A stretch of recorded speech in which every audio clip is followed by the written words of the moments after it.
Ms. Jones, we want to welcome you to the committee. We're very sorry for the ordeal that you have experienced, and we are impressed by the courage and integrity you have to come here today and tell us about it. So welcome. Thank you. Good afternoon, Mr. Chairman and members of the committee. I want to thank you for having me here as well. I went to the Green Zone in Baghdad, Iraq on July 25, 2005 in support of Operation Iraqi Freedom. Halliburton, my employer, prior to leaving the U.S., promised me that I would live in a trailer equipped to house 2 women with a shared bathroom. Upon arrival at Camp Hope, I was assigned to a predominantly all-male barrack. I complained about my living conditions to Halliburton management and asked to be moved into my promised living quarters. These repeated requests were denied. On the 4th day in Iraq, I noticed the woman I was replacing and several others were outside. They called me over and invited me to come sit with them. When I did, I was offered a drink. The men, identified only as Halliburton firefighters, told me that one of them could make a good drink, so I accepted. When he handed it to me, he told me, "Don't worry, I saved all my roofies for Dubai," or words very similar to that.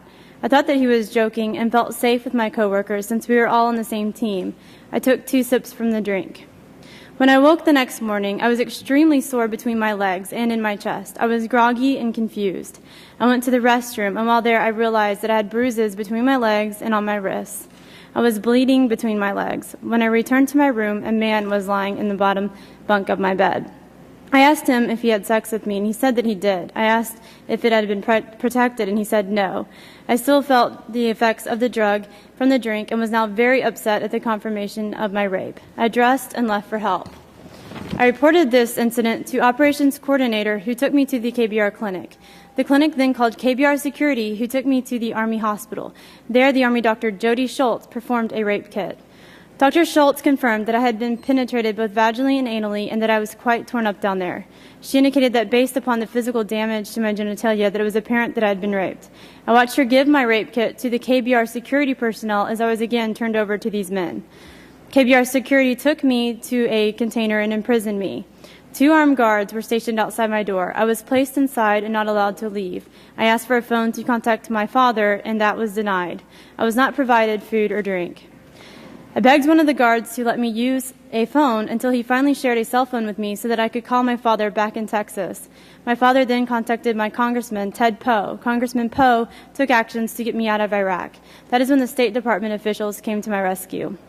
I was later interviewed by Halliburton's supervisors, and it was made clear to me that I had essentially 2 choices: stay and get over it, or go home with no guarantee of a job, either in Iraq or back in Houston.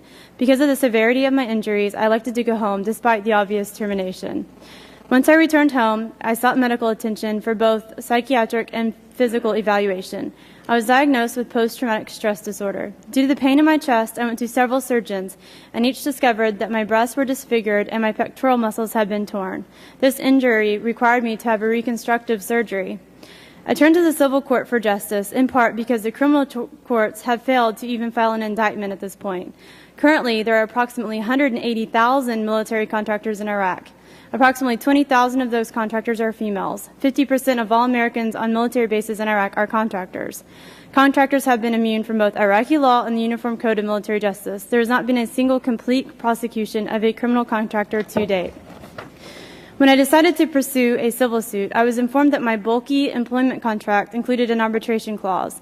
I learned that I had signed away my right to a public trial and justice. When there are no laws to protect Army contractors who are working abroad, what is to stop these people from taking law into their own hands? The arena harbors a sense of lawlessness. Victims of crime perpetrated by employees of taxpayer-funded government contractors in Iraq deserve the same standard of treatment and protection governed by the same laws whether they are working in U.S. or abroad.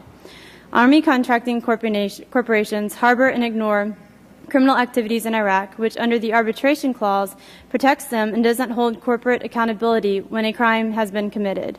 My case wasn't an isolated incident. Since no actions of law could help other victims at this point, I started the Jamie Lee Foundation. To date, 38 women have come forward through my foundation.